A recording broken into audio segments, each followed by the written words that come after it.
What is going on, everyone? Welcome to another very exciting episode right here on the MI Gardener channel. As you can see, we're out in front of our greenhouse, and that's because I have a super exciting episode planned for all of you. Now, a lot of you write in and you want to know how to grow leafy greens throughout winter. And some of you have the capability to grow them just right outside in your garden. You don't need protection like a greenhouse or a cold frame or hoop house, caterpillar tunnels and stuff like that.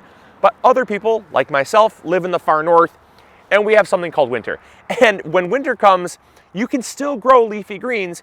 You just might need the help of some protection. Now, we are very blessed to have this huge greenhouse now. So we're gonna be doing lots of videos on how to grow things like leafy greens throughout the winter in this greenhouse. But the nice thing is the fact that you can grow even very similarly to what we're doing. You can grow on a much smaller scale in things like a cold frame. We have videos on how to build a cold frame if you're interested. We have videos on how to do hoop houses as well. So don't feel like you have to count yourself out if you live in the far north. Leafy greens are super cold tolerant, very easy to grow, but there's a few things that you might want to kind of prepare yourself for that are different from growing in main season. And that's what we're going to talk about in today's episode, is the things to expect when growing leafy greens throughout winter. So let's go. Whew, feels nice and warm in here. I gotta say, I was not expecting a greenhouse to be this nice. Now, I will say, a lot of people have greenhouses, and if you're not using a greenhouse throughout the winter, you are missing out on a wonderful asset to be growing tons more food for you and your family. But I also know that this is a luxury, and not everybody has this. And I know you're probably sitting there saying, I live in a small city lot, I don't have a big greenhouse, or I don't have the money for a greenhouse yet. What's for me? What's available to me? Like I said, we have videos on how to make a cold frame. That's just basically a box that has a single flat piece of either plastic or glass that helps to kind of recirculate and bounce the heat around inside that raised bed. We have videos on how to make a $25 caterpillar tunnel. That is just a little mini version of what we're inside right now that goes over top of your raised bed. The idea is simply trapping heat. When the sun is out, it traps the heat, it bounces the heat around, it holds it in with the help of plastic or glass, kind of bounces that around, holds it into the soil, which that's what you want. The soil is kind of the sponge that holds onto the heat, and that releases the heat throughout the day, throughout the winter, or throughout the night. And even if it's wintertime, your soil can stay above freezing, and as long as that happens, your plants can grow. All right, so when it comes to growing greens in the winter, the first thing you need to expect is that the variety is somewhat limited. Now, when you're growing things in the summertime, the world is your oyster. You can basically grow whatever you want. But when it comes to wintertime, your variety is kind of limited because you want to grow the most cold hardy of the cold hardy. And that's going to give you the best chance at success. So the first leafy green we have is the Super Red Romaine. Very, very cold hardy. In our experience, this is one of the most cold hardy varieties of lettuce. Not the only lettuce you can be growing, but one of the most cold hardy for sure. We also have Tango leaf lettuce. Now this is a really frilly, almost like endive, but it's actually a lettuce. Very, very frilly, super good texture in salads, but it's also extremely cold hardy, and we love this one. One of our favorite varieties of lettuce.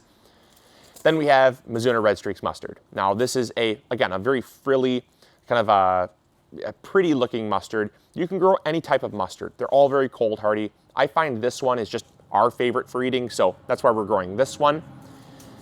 Then arugula. Arugula is one that you can basically grow anytime during spring, winter, and fall. Any type of cold weather below 50 degrees is great. It actually doesn't like anything above 50 degrees, or it starts to get too spicy, it starts to go to seed. So arugula is one that you can definitely grow, and I find this one will basically overwinter with almost no protection at all in the garden. Spinach, this is a given.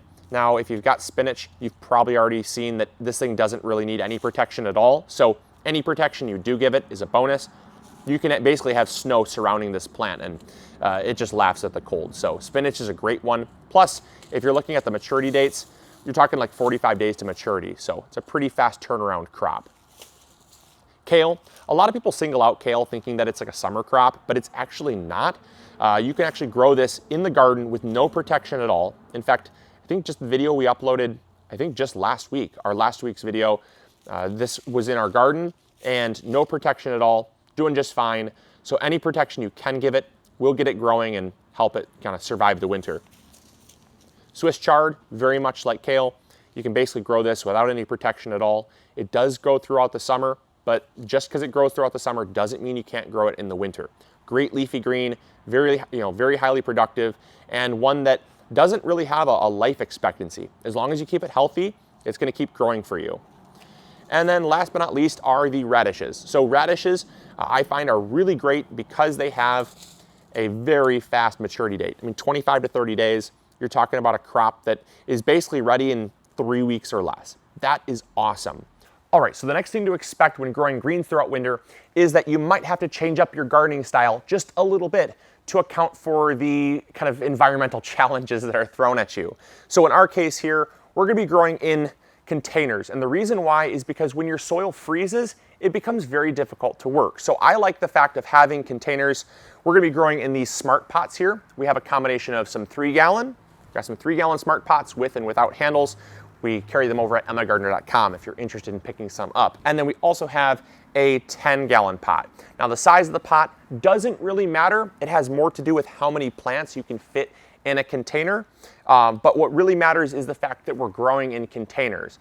Now, if you're growing in a plastic container, a terracotta pot, fabric pot like this doesn't really matter. But I always suggest if you're not going to be growing in raised beds, like if you have a normal standard in-ground garden, I would recommend moving to some containers or building some raised beds. And the reason why has everything to do with the fact that you just don't want the soil to freeze. Because if it freezes, it becomes super hard to manage, really difficult to actually water it well because your plants will need water throughout winter. The plants themselves are going to struggle because when the soil freezes, it's going to keep the roots very cold. They're not going to grow that fast. So keeping your plants in containers or raised beds, having that soil elevated off of the native soil is really important. All right, so the next part with kind of changing your growing style is knowing that you might have to change the medium that your plants grow in. Now, when it comes to containers, you're probably already using a potting mix or some type of bagged soil. If you're growing in raised beds, you might have a really loose soil, but just basically ensuring that you have a really loose, well-draining, fluffy soil is critical.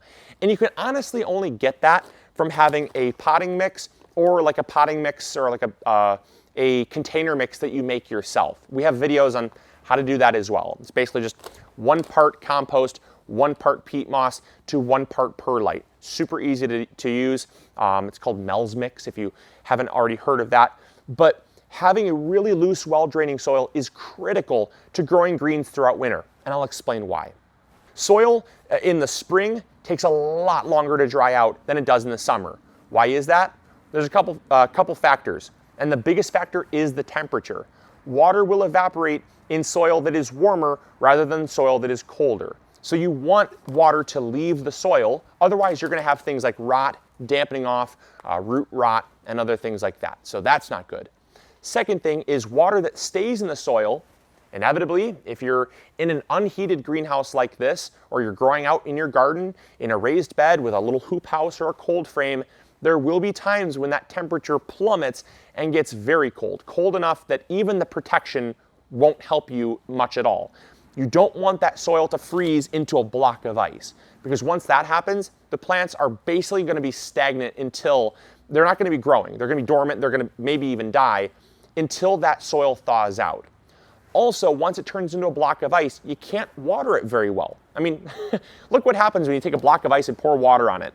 It certainly does not absorb it very much, and it doesn't really at all.